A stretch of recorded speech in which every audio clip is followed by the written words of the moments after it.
இன்னைக்கு நம்ம எஃப்டிஐ பத்தி பார்க்கலாம்னு நினைச்சிட்டு இருக்கோம். எஃப்டிஐ உங்களுக்கே தெரியும், ஃபாரின் டைரக்ட் இன்வெஸ்ட்மெண்ட். இதுல என்னன்னா, இத்தனை நாளா ஃபாரின் கம்பெனிஸ் எதுவும் வரல. நமக்கு டெக்னாலஜி டிரான்ஸ்ஃபர் வேணும், ஸ்பேஸ் சயின்ஸ்ல ஹெல்ப் வேணும் அப்படின்லாம் கேட்டுட்டு இருந்தோம். அப்ப யாரும் வரமாட்டேன்னு சொல்லிட்டாங்க. இப்போ வெஸ்டர்ன் கண்ட்ரீஸ்ல அவங்களுக்கு இந்த மார்க்கெட்லாம் இல்ல, எக்கானமி டவுன் ஆயிடுது. So companies have to live இல்லையா?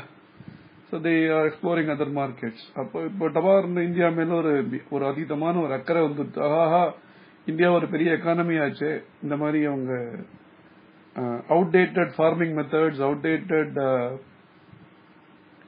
டிஸ்ட்ரிபியூஷன் மெத்தட்ஸ் யூஸ் பண்றாங்களே, நம்ம அளவு அவங்களை இம்ப்ரூவ் பண்ணணுமே அப்படிங்கறதுனால இந்த வெஸ்டர்ன் கம்பெனிஸ்க்கெல்லாம் ஆசை வந்து அவங்க வந்து ஹெல்ப் பண்றதுக்காக வந்திருக்காங்க அப்படின்னு கவர்மெண்ட் சொல்றது. அதை நம்ம நம்பணும், அது நம்ம தலையில எழுத்து, அதை விடுங்க. பட் இதுல என்னன்னா, இந்த கவர்மெண்ட் வந்து நான் சப்போர்ட் பண்றேன் அப்படின்றது, அப்போசிஷன் ஆஸ் யூஷுவல் அப்போஸ் பண்றது. நான் சொல்றது பிஜேபி சப்போர்ட், ஐ மீன் கவர்மெண்ட்ல இருந்திருந்தா ஒரு கால் அவங்களே பண்ணிருப்பாங்களோ என்னவோ, அதுவும் தெரியல. பட் இதுல ரெண்டு விஷயம். ஒன்னு, கவர்மெண்ட் இது பண்ணியே ஆகணும்ன்றது, அதுவே எனக்கு கொஞ்சம் டவுட்டா தான் இருக்கு. இந்த கவர்மெண்ட் அவ்வளவு நம்பிக்கையான கவர்மெண்டா இல்ல.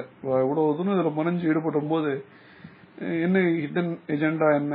இவங்க ஸ்கேம் இல்லாம எதுவுமே பண்ண மாட்டாங்க போல் இருக்கு. அதனால இதுல இன்னும் என்னென்னலாம் வர போறதோ தெரியல. But at the same time நம்ம கம்யூனிஸ்ட் இருக்காங்க, அவங்களும் எதிர்க்கிறாங்க. சோ இப்ப கம்யூனிஸ்ட் எதிர்க்கிறான் அப்படின்னாலே நமக்கு ஒரு தம் ரூல் இருக்கு, இது நம்ம நாட்டுக்கு ஏதோ நல்லது, அதனாலதான் அவங்க எதிர்ப்பாங்க. கம்யூனிஸ்ட் ஏதோ எதிர்த்தாங்கன்னா அது இந்தியாவுக்கு நல்லது அப்படின்னு அர்த்தம். அப்படி பார்த்தோம்னா ஒரு கால் நமக்கு இது நல்லதா இருந்துருமோ அப்படின்னு ஒரு எண்ணமும் நமக்கு ஏற்படுற சகஜம் தானே. இப்படி பார்த்துட்டு இருக்கோம். சோ இதனால இப்ப நமக்கு common man, as a common man நமக்கு என்ன வர போறது? உடனே எல்லாரும் இந்த வால்மார்ட் வாசல்ல போய் நின்றுட்டு நம்ம 1 கிலோ சர்க்கரை வாங்க போறோம். அப்படி கிடையாது. நம்ம வீட்டு பக்கத்துல இருக்கிற இந்த நாடார் கடையில 50 கிராம் சர்க்கரை வாங்கலாம். அதுல இருக்கிற ஒரு அனுபவம், ஒரு அலாதியான ஒரு அனுபவம் 50 கிராம்ல வாங்க முடியும். இன்ஃபேக்ட் இப்ப இருக்கிற சிச்சுவேஷன்ல 50 கிராம் தான் வாங்கவே முடியும். நீங்க வால்மார்ட் போனீங்கன்னா 1 கிலோ, 5 கிலோ, 10 கிலோ அப்படின்லாம் சொல்லுவாங்க.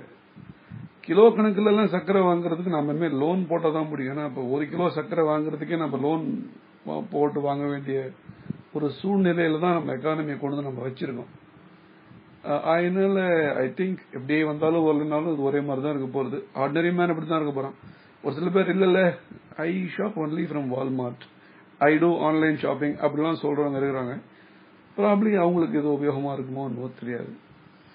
பட் இது ஆன் த ஒன் ஹேண்ட் இது இத்தனை கன்ஃபியூஷன் இருக்கு. பட் இதுல இந்த எஃப்டிஐல நம்ம இன்னொரு ஆஸ்பெக்ட்ல பார்த்தோம்னு வச்சுங்களேன், இந்த அந்தர்பிலிட்டி ஆகாசபிலிட்டி எல்லாம் பிரமாதமா பார்க்கலாம். அது அந்தர்பிலிட்டின்னு சொன்னோடனே correct, you guessed it right. I am going to talk about Karunanidhi. First எடுத்த உடனே சப்போர்ட் பண்ண மாட்டேன் அப்படின்னார். இது வந்து ஏழை விவசாயிகளை பாதிக்கும் அப்படின்னார். அப்புறம் டபக்குன்னு ஒரு அமைச்சர் வந்து பார்த்தார். பார்த்த உடனே இது ஒரு சஸ்பென்ஸ் டிராமா மாதிரி வைக்கிறேன், அப்பதான் அதுல ஒரு இன்ட்ரெஸ்ட் இருக்கும் அப்படின்னு சொன்னார். அப்புறம் டபக்குன்னு அதுலயும் ஒரு ஆகாச பெல்ட் அடிச்சு நேர போய் ஓட் போட்டு வந்துட்டார், கவர்மெண்ட் சப்போர்ட் பண்ணி. யாரும் போய் அவர்கிட்ட ஏன் சார் இந்த மாதிரி பெல்ட் அடிச்சீங்க அப்படிலாம் கேட்டுறாதீங்க, அவர் ஏதாவது தப்பா சொல்லுவார். ஹவவர் ஆனா அவர் he has been true to ஹிம்செல்ஃப்ங்க. அவருக்கு எந்த பிரச்சனையில தான் அவர் வந்து பெல்ட் அடிக்கல. இப்ப இலங்கை பிரச்சனைன்னு எடுத்துக்கோங்களேன். முதல்ல ஈழம் வேணான்னார். அப்புறம் ஈழம் வந்து இலங்கை அரசாங்கத்தோட ஒன்னா இருந்தா ஒத்துக்கிறேன்னார். அப்புறம் இந்தியன் சென்ட்ரல் கவர்மெண்ட் என்ன சொல்றதோ அதை நான் ஒத்துக்கிறேன் அப்படின்னார். இப்ப கடைசியா என்ன சொல்லிட்டாருன்னா, அந்த டெசோன்னு ஒண்ணு கொண்டு வந்து அதுதான், அதனால ஈழம் தான் ஒரே தீர்வுன்னார். இன்னும் 2 நாள் கழிச்சு என்ன சொல்ல போறாருன்னு எனக்கு தெரியல, அவருக்கும் தெரியுமான்னு எனக்கு தெரியல. இவருக்கு இந்த மாதிரி கன்ஃபியூஷன் எல்லாம் இருந்துட்டு இருக்கும்போது ரொம்ப கன்ஃபியூஷன் ஜாஸ்தி ஆயிடுதுன்னா இந்த மாதிரிதான் அடிக்கடி டெய்லி மாத்தி மாத்தி பேசிட்டு இருப்பார். அப்போ வீட்டுல அண்ணன் தம்பி உடைய ப்ராப்ளம் ரொம்ப ஜாஸ்தி ஆயிடுதுன்னு அர்த்தம். நாமெல்லாம் புரிஞ்சுக்கணும். சோ இப்போ அண்ணன் தம்பி பிரச்சனை ஜாஸ்தி ஆகும் போது ஒண்ணு இந்த மாதிரி இலங்கை பிரச்சனையை பண்றேன், இல்லாட்டா பொதுக்குழு கூட்டுறேன் அப்படின்பார். அது என்ன ஒண்ணும் இல்ல, எல்லாரும் சோகமா வந்து உட்காந்து மூஞ்சி தொங்க போட்டு வெளில போகணும், அவ்வளவுதான். அது என்னன்னாக்கா இண்டிகேஷன் வீட்டுல சண்டை அப்படின்னு. சார் அவருக்கு எப்படி எல்லாம் வேணாம் சார், அவருக்கு கேடிஐ தான் வேணும். கனிமொழி டிஃபென்ஸ் இனிஷியேட்டிவ், அவங்க வெளியில வர்றதுக்கு யார் உதவுறாங்களோ அவங்கள சப்போர்ட் பண்ணிட்டு இவர் போயிடுவார். அவ்வளவுதான். He is very clear. நாம தான் அனாவசியமா கன்ஃபியூஸ் பண்ணிட்டு இருக்கோம். இந்த மாதிரி சொல்லிட்டாரு, அந்த மாதிரி சொல்லிட்டாரு அப்படின்னு. அவர் ஒரே மாதிரி தான் இருக்கார். He is consistent in being inconsistent. அவ்வளவுதான். இப்போ அவங்களுக்கு தெரியாதான் எப்ப யாரை சப்போர்ட் பண்ணணும், சப்போர்ட் பண்ணக்கூடாது. இப்போ வந்து அவர் இந்த பிஜேபி கவர்மெண்ட் சப்போர்ட் பண்ணியிருந்தார். கரெக்டா 4.5 years வந்த உடனே வெளில வந்துட்டார்.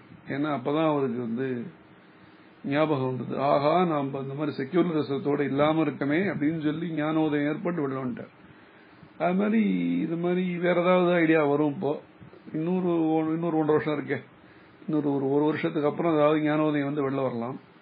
அப்ப பிஜேபியோட ஜாயின் பண்றதுக்கு அவர் ஏதாவது புது ஐடியா போடலாம். பட் எனிவே அது மாதிரி இன்கன்சிஸ்டன்டா இருக்கிறதையே ஒரு கன்சிஸ்டன்ட் பாலிசியா வச்சிருக்கார். அந்த அளவுல நம்ம அவரை பாராட்டுவோம்.